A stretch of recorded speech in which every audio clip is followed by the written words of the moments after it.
Hello travelers, Boardman21 here, and today's build is the 100% crit Glacier Sorcerer, which is going to revolve around using the unique that we got the other day, the Fractured Crown. Now the reason we want to go with the Fractured Crown is one, it's going to give you over 100% spell crit multi, and since we have 100% crit, that's very powerful for our build. It's also going to give us a huge percentage of increased mana, which is also very helpful with Glacier because Glacier can give you back mana because it's quite expensive skill based on crit hits and your maximum mana. So if you do 3 crit hits with it, since it is a 3-hit skill, you can get up to 3% of your maximum mana back, and with a mana cost of between 40 and 50, if you had 1500 mana, you would actually get all of your mana back from the cost of the skill on a single target. Now, it's very unlikely to get 1500 mana, but we will be stacking a lot. You can get over 1000 pretty easily as long as you have idols and you put flat mana on everything. You can achieve above 1500 if you have some exalted items with flat mana on it, but we're not going to do that in this guide. Now, the only time that you will struggle with mana is against single target, and it's not a big struggle. It's just slowly over time as you cast it, you will lose mana, and then you'll have to focus a little bit to get that mana back. Hopefully you've killed the rare or the boss that you're attacking before that happens. In echoes, when you're going through them, or in arena, as long as you're hitting more than one target with them, you're going to always have full mana. Especially, you could be completely out of mana. If you hit like 20 targets at once, all of your mana will be replenished, all 1000 of it. It's actually crazy how fast it can regen your mana when you hit a lot of targets all at once, especially if you have that 100% crit to make sure that every hit is returning 1% of your maximum mana. Alright, let's go ahead and get into the skills, the interactions, and just how it all works. For skills, I'm running Glacier, Flame Ward, Focus, Static Orb, and Teleport. For Glacier, we have this set up to do as much damage as we can with our large hit, and then we also have it set up in reverse order, so the large hit will go first. And then we also have it set up to give us mana back every time we do a crit with it, which you can get 3 crits on a single enemy with just one use of it, since it does a large, a middle, and a small hit. So with it, we got 2 points in Chilling Force for a 50% chance to chill, 2 points in Greater Chilling. This allows the largest hit to have another 50% chance to chill, as well as the largest explosion will have 30% more damage. 1 point in Endless Frost doubles the chill chance, so you'll actually do 200% chill chance with the largest hit, and you will have 30% more hit damage against chilled enemies. We have 3 points in Frost Grip for the increased freeze rate multiplier and stun chance. We didn't really want to waste 3 points there, but that's what you have to do in order to get 1 point in Fading Echoes for the explosions to be in reverse order. Now, the only bad thing about doing it in reverse order is the first hit is actually going to apply the chill, and then it won't be until the second hit, the middle hit, and then the small hit that actually get the more damage against chilled enemies. So it won't be until you cast it a second time that you actually get the really good damage out of it, 30% more damage. But against bosses and stuff, doesn't matter because you're going to do a whole bunch of hits anyways, and usually against trash mobs, the first hit, even without that 30% more damage modifier, will kill them anyways. But if you keep it in the regular order, on your very first cast, by the time it gets to the third hit, it'll already have chill on the enemies, and then it will do that 30% more. So just something to think about with the reverse order. I like the reverse order with the big hit first. It has such a huge AoE, and it kind of kills everything before it even has a chance to attack you, so it's really nice. Then we got 2 points in Resplendent Frost. This gives it 8% more base crit chance, but reduces the critical strike multiplier by 30. That's fine because we're getting over 100 with just the helm alone. Then we got 1 point in Critical Rejuvenation, so that for every crit we do with Glacier against every enemy, you get 1% of your maximum mana gained. Now remember, Glacier is going to have 100% crit, and it does 3 hits per cast. So as long as you're hitting 33 enemies, you could get 100% of all your mana back, which means even if you were missing all 1000 mana and it was your very last cast and you hit 33 enemies 3 times, you would fill your whole 1000 mana back up in a heartbeat. Now, with that being said, 1% of your mana, when you have, as we have here, 1100 mana, is 11 mana. If you do 3 hits and get 3 crits, that means you get 33 mana back. Our cost here, it doesn't reflect here, but our cost in game is about 47 mana, This isn't taking into account the mana efficiency node here, which means that you're missing about 10 to 12 mana per cast against a single target. Mana regen does help with that, but for the most part you just want to make sure you're hitting more than one target. And if you're fighting a boss, eventually yes, you will run out of mana. You'll have to focus to get the mana back. And then we have 1 point in Cold Victory, which will give us another 1% of maximum mana on kill. Then we got 4 points in Breaking Point, which increases our damage multiplicatively, as well as gives us 32% mana efficiency. 1 point in Greater Destruction, so the largest hit has 20% more damage. And then 4 points in Mordita's Bane, so we have 100% more hit damage against rares and bosses, which is really where you need the damage, so that's where we put the most points instead of putting them into Greater Destruction. For Flame Ward, we have it set up to reduce the hit damage of incoming attacks, as well as the damage reduction that you get by default. Now with the Fractured Crown, you can't have any wards, so we didn't build into any ward. We also didn't build into the damage absorbed into ward instead of, or into mana instead of ward.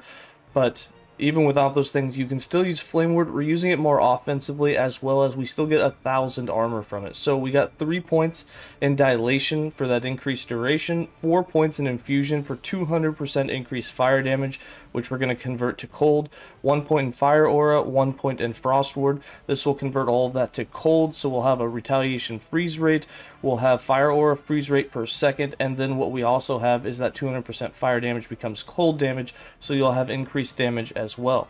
Then we got 5 points in Frost Guard, so we have that 1,000 flat armor while it's active. 1 point in Stalwart Defense for some ward. You won't get the ward because you have the Fractured Crown. And then 5 points in Barrier, so we take 40% less hit damage while Flame Ward is active, which is really helpful. Between that and the armor, you're very, very defensive while Flame Ward is active. For focus, we have this set up just the normal way. It's going to give us armor while we channel it, as well as increased resistances.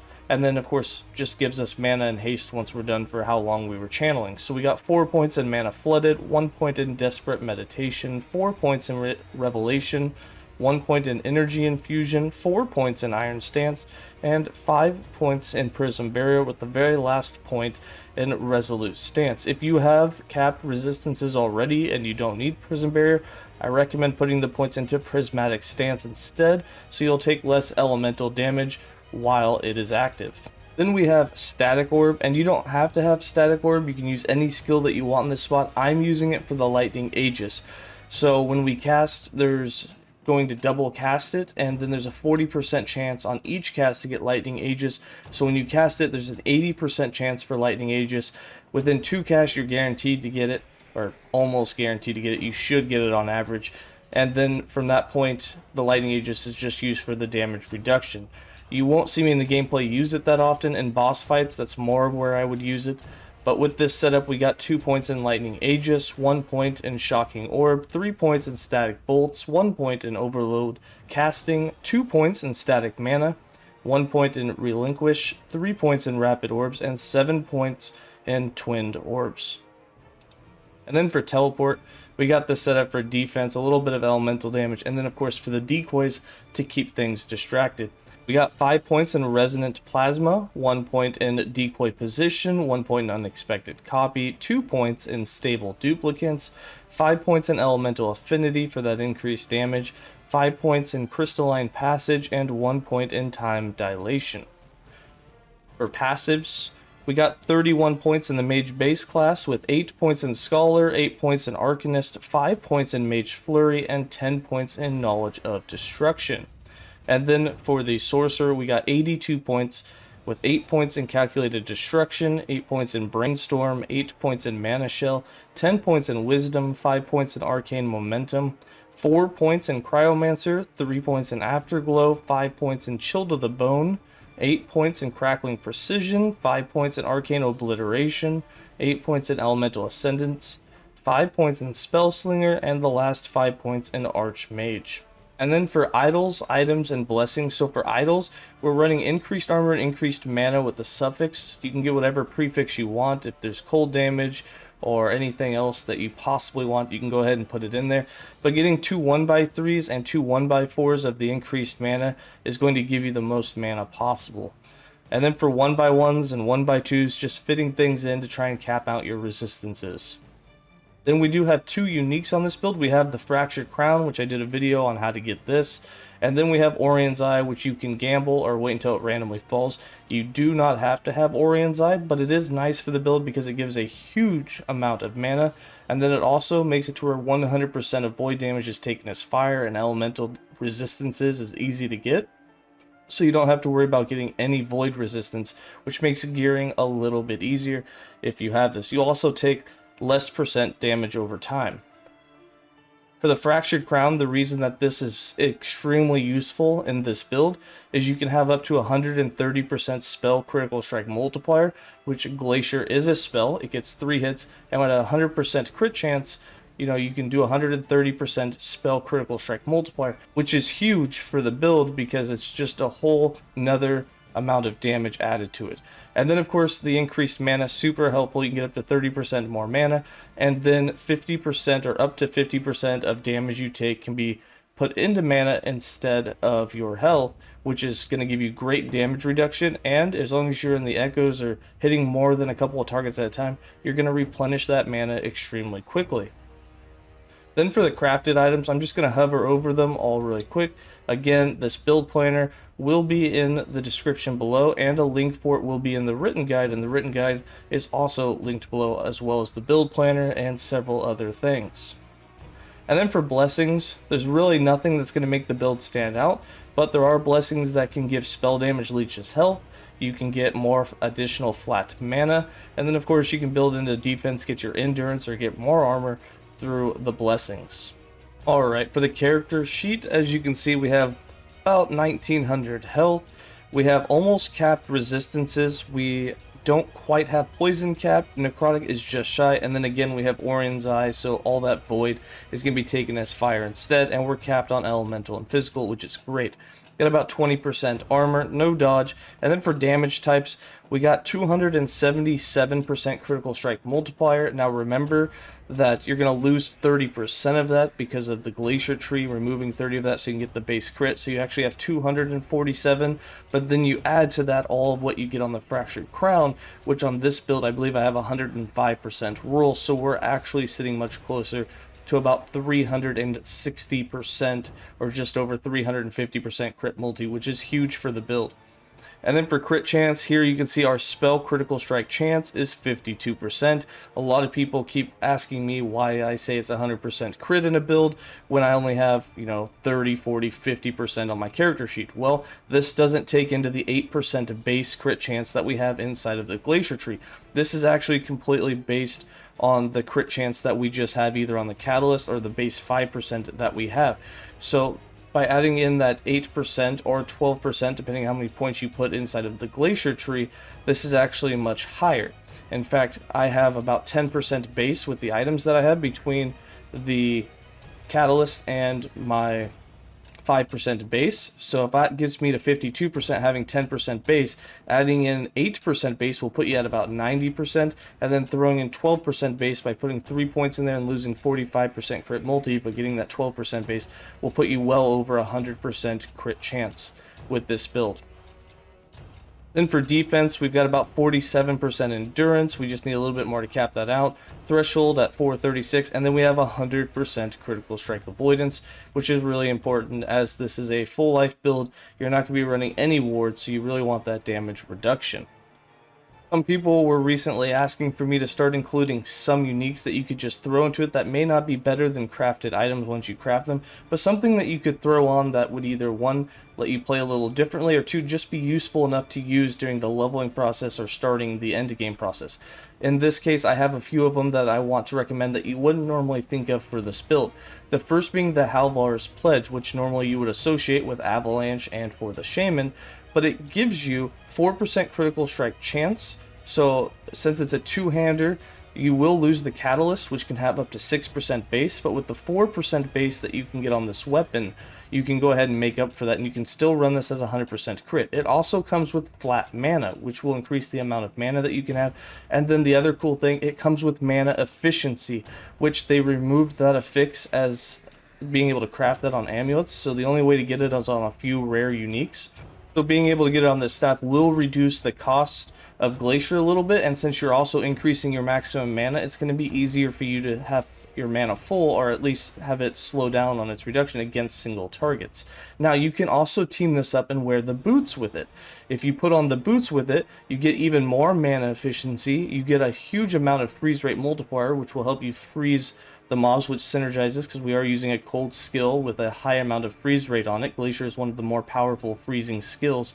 And then this will also give you a chance to gain haste when you kill an enemy with a spell, which is the only way that you're going to be killing them, which will give you a little zoom action. And then also, since you'll be wearing the 2-piece set, it'll give you a flat 10 spell cold damage, which is base cold spell damage for the skill itself, so you'll do more damage as well.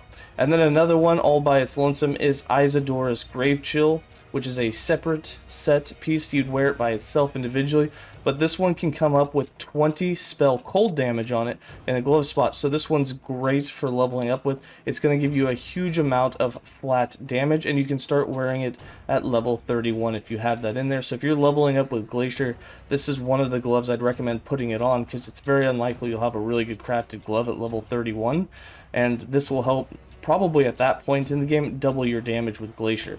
So when I do a leveling guide in the future, you'll probably see me just test this out to show you how much damage you would do with it, because it's a really powerful unique. At end game though, you kind of need to get your resistances, you know, want more health, critical strike avoidance, you want the flat mana that you can add on gloves. So once you craft a pair of gloves, it'll obviously be better than this, but again, it's just a unique you could use during the leveling or early end game situation. Alright, and then for how to play the build and skill rotation, I like to put Flame Ward on autocast. I just always do that.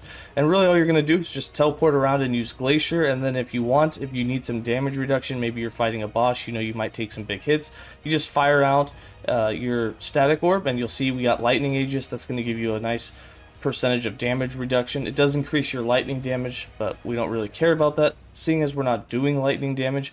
But you give that a cast and voila, you'll have it. 80% of the time you cast, you're going to get it. And then for Glacier, you just sit there and you just hit away. And you can see that we're doing some great hits. We can do anywhere from 30 to 50k damage with that large hit. And then against single target, our third hit actually is not hitting the training dummy because it's way off in the back. I'll actually show you, we're only getting 2 hits here. So if I do a hit, boom, the large hit, and then the small one doesn't hit. So we're only getting, if we're doing 2 crits, 2% of our mana back. So you will see our mana is slowly going down. We do get a good portion of our mana back on every cast, but since we're not doing 3 hits against it, we're not getting it. If there were 2 training dummies, our mana would be full right now. Of course, if your mana does fall down, at that point, you just focus it up. It's going to take a while for focus to give you all that mana back, and against single targets, boss fights, it kind of sucks. But that's just what's going to happen. And then, of course, I teleport around, you get the decoys to distract enemies, you'll get a little bit of increased damage, and that's really it. Alright, and then for leveling this, so I will be doing a leveling guide in the future on the Glacier setup for leveling through the campaign, especially since the spark charges took a bit of a nerf and I need to redo my 1 to 75 Sorcerer anyway. But with leveling with this, you basically want to get Glacier as early as possible, and it just does great. That's really it. You just, at level 4 or level 9, whenever you want to specialize it and you get 5 points into your passives to unlock it, you just absolutely annihilate with Glacier. Now, there's something I would take in the tree early on, like really early in the game, before, you know, like level 5 to probably around level 30. I would recommend putting 1 point in the Lesser Glacier, and the reason for this is it reduces the mana cost to a point where you can spam it a lot more. You do lose the largest explosion, so you don't do as much damage, but you don't really need that much damage at the super early points in the game. And you have so little mana that it's really, you know, you're only going to get 1 cast of it, you'd be out of mana. So taking this will reduce that mana cost to a point where you can actually spam it. But other than that, you just use Glacier through the entire campaign and you'll be just fine. Obviously, spec into Flame Ward so you can get your defense. You know, you're not going to have the Fractured Crown, so you can have Ward during the leveling process. So Flame Ward will give you that extra bit of survivability. Spec into Teleport. You could do static whenever you wanted for the lightning blast, and then obviously focus is something you'd want early on as well, since you're going to be having some mana issues until you get a lot of mana and build into, you know, your crit chance and getting the mana back with crit hits.